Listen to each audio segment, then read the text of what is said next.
Marcelo Acuistapache. Adelante, Marce. Marce. ¿Cómo andan? ¿Qué dice Marcelo? ¿Cómo Un anda? placer. Hola. ¿Cómo andan? ¿Todo bien? Muy bien.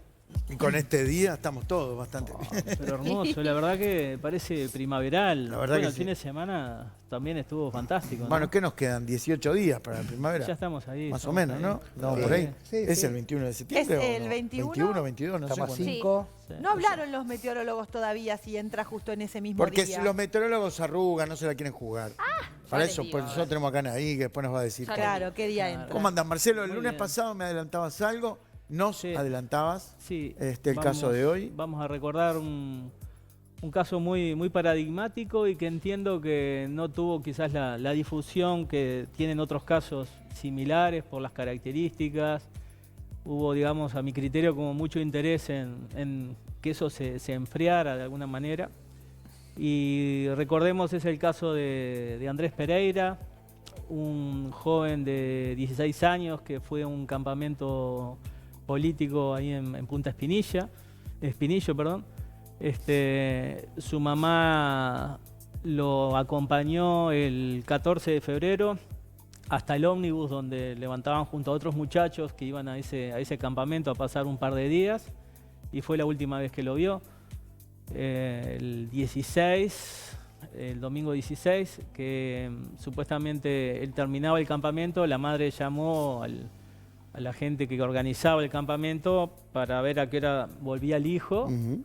del campamento, para ir a esperarlo al ómnibus o al camión en que lo traían.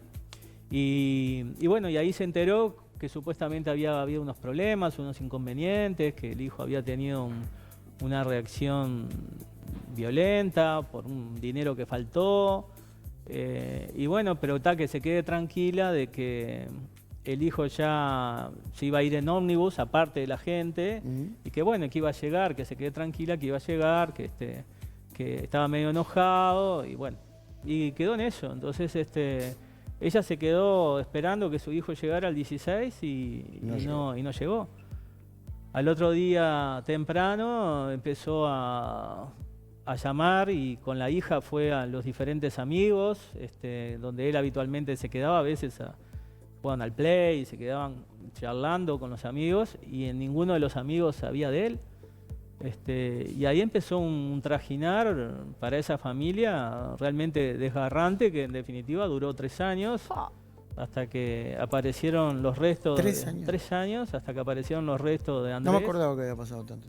Sí, en el 2017, en el lugar. Y bueno, lo que le pasó fue que se encontró contra un muro, digamos, de interrogantes. Empezó a llamar a la persona que supuestamente iba representándolo a él o responsable de él. Qué bueno, menor. Claro, era menor, aparte ellos lo conocían aparentemente del CASMU, porque la mamá trabaja en el CASMU. Y bueno, y él le dijo que él no estaba cuando él había desaparecido, que se había venido antes. Después empezaron a decirle que no podía hacer la denuncia enseguida, que tenía que esperar 48 horas para hacer la denuncia, porque posiblemente él andaría por ahí. Y bueno, y ella se quedó esperando, o sea, había como una presión para que no hiciera la denuncia. Y el 20 recién pudo hacer la denuncia policial. Y bueno, y ahí se inició la búsqueda. ¿Y cuándo te contacta a vos? Bueno, a mí me contacta un par de semanas después. Le pido que me lleve la prenda, el nombre completo, fecha de nacimiento, los elementos. Y bueno, y cuando me pongo a trabajar al respecto, noto que hay un desprendimiento muy intenso. ¿Cuándo O sea, te sucede eso? Cuando me ocurre eso, lamentablemente, a mi criterio, la persona está fallecida. Veo un tumulto de personas, varias personas, como que me golpean. O sea, digo, cuando me golpean es porque me posiciono en el lugar de él. Como que intento correr, y después vienen 2 personas como adultas y también siento que golpean. Hay un golpe fuerte en la cara, es como que pierdo el conocimiento. Había un lugar que era como algo circular, grande, oscuro, asociado como a un tanque de agua, y después a unos 200 metros de ahí había como unas 2 casas. A mi criterio estaba cercano a una de esas casas. Bueno, llama a la mamá y la abuela, que eran, digamos, un poco los estandartes de la búsqueda. Su padre también siempre estuvo en la búsqueda. Y bueno, y cada vez que ellos hacían un intento, digamos, lo llamaban de ese partido, digamos, político, para decirles que bueno, que él había tenido un problema de que había robado un dinero, de que tenía un problema de consumo. Supuestamente incluso el responsable de él lo había visto en el cerro, cerca de una boca de pasta base. Supuestamente la mujer de ese señor también lo vio ahí y salieron de testigos. O sea, todo eso como que dilató la búsqueda y dilató. Y al mes aproximadamente, bueno, ahí se pueden ver un poco todo el tema de relevamiento que hicimos nosotros. Yo veía una persona pelada, de unos 40 años aproximadamente, robusta, como asociado a la situación. Fui al lugar y bueno, ahí se ven parte de los dibujos, de la descripción, y estuvimos hablando ahí con la gente personal de la intendencia que trabajaban ahí en ese campamento. Anduvimos rastreando diferentes lugares, encontramos el lugar ese parecido a un tanque australiano que había ahí, estaba todo lleno de agua podrida, y tratamos de hacer un relevamiento. Bueno, nos ocurrieron un montón de situaciones, los muchachos que estaban ahí municipales que nos acompañaron, en un momento determinado movieron unas ramas y cayeron un enjambre de avispas y salieron todos corridos, quedaron todos hinchados, pobres, fue toda una corrida bárbara.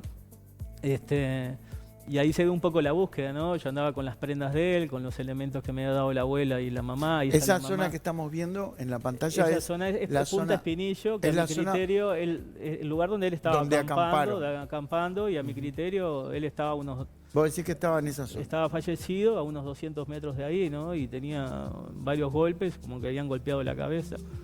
Y el desvanecimiento de él.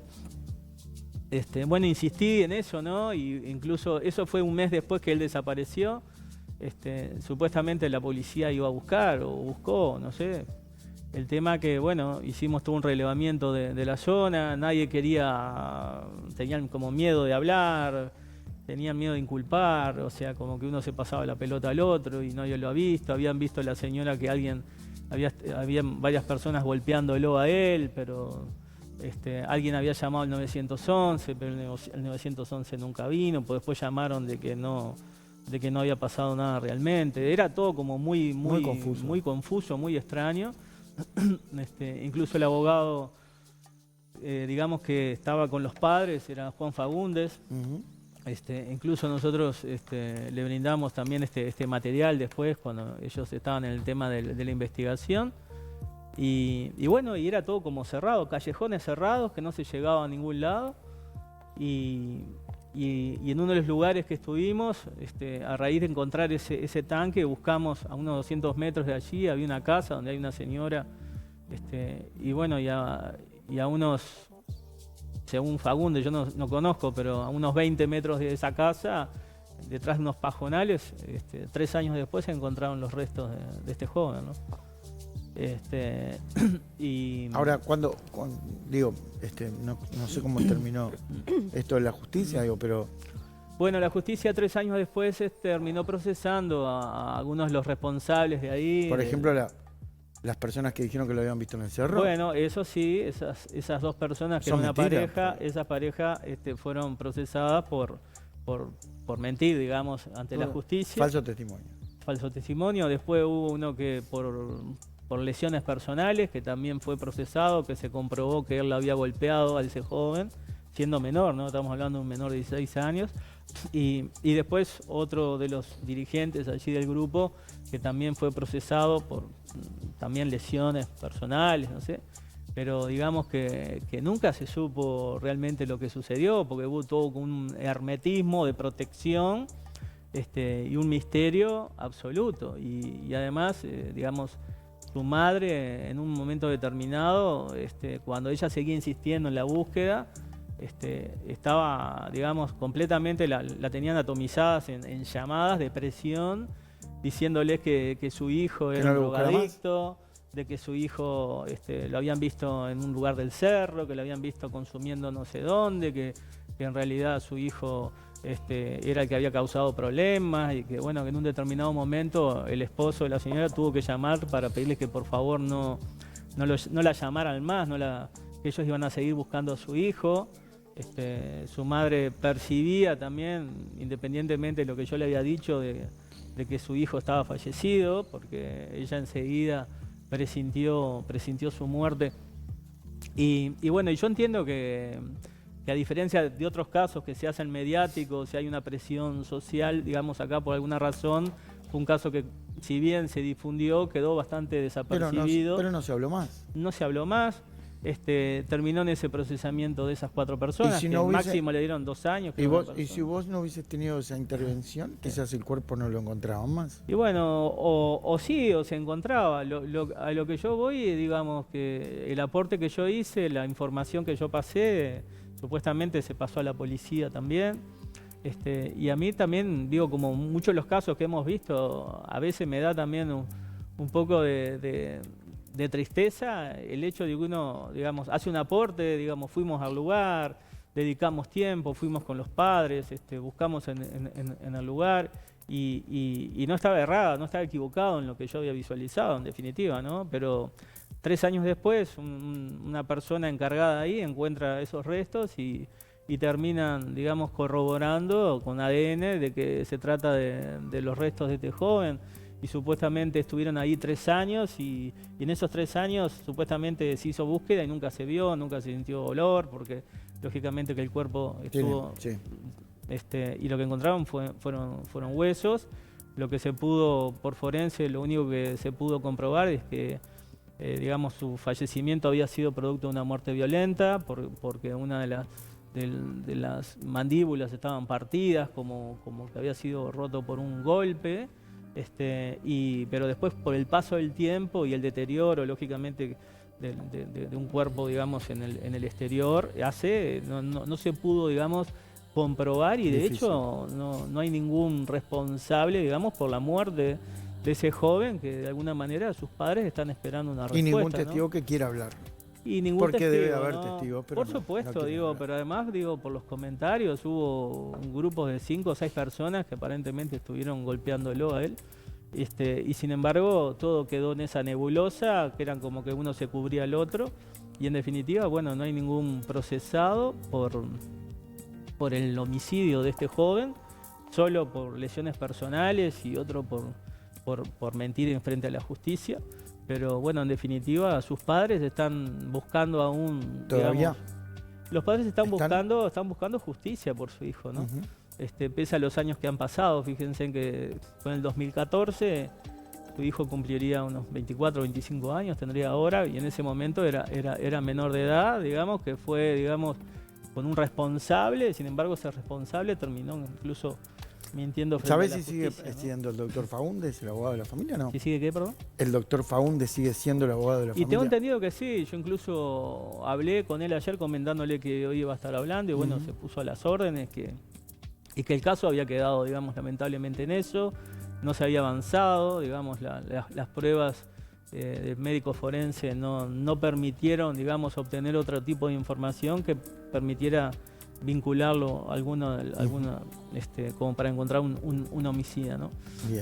Lamentablemente son de esos casos que a veces uno siente impotencia y son casos que a veces no llegan con la fuerza que otros casos sí llegan, son mediáticos y hay como una presión social para que se resuelva, ¿no? Entiendo que hubo muchos intereses, mucha gente sabe mucho y bueno, mucha gente Marcelo, ocultó, ¿no? Quizás no tengas este número ni el porcentaje que te quiero preguntar ni nada, pero desaparece mucha gente, o sea, desaparece en el sentido de que hay gente que desaparece, por ejemplo, en el caso de si no fuese por los datos y por los 3 años después, que no se encuentra, hay mucha gente desaparecida. Sí, hay mucha gente desaparecida y hay gente que se desaparece, que encuentran restos años después, y hay gente que encuentran 10 años después.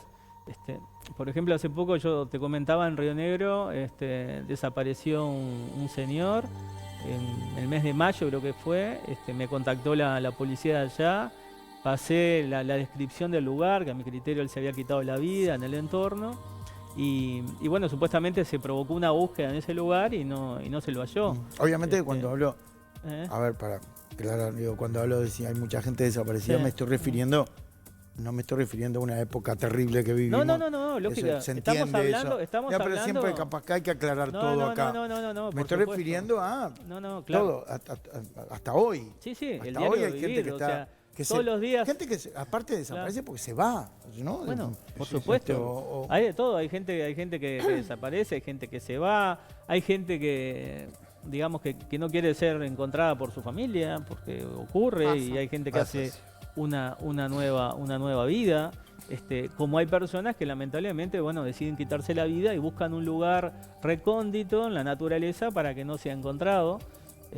Y a veces pasa, como yo te comentaba, este caso de este señor en Río Negro, que hace 4 o 5 semanas atrás, unos pescadores se metieron unos pajonales y lo encontraron al señor con las características, digamos, de suicidio que yo había descrito.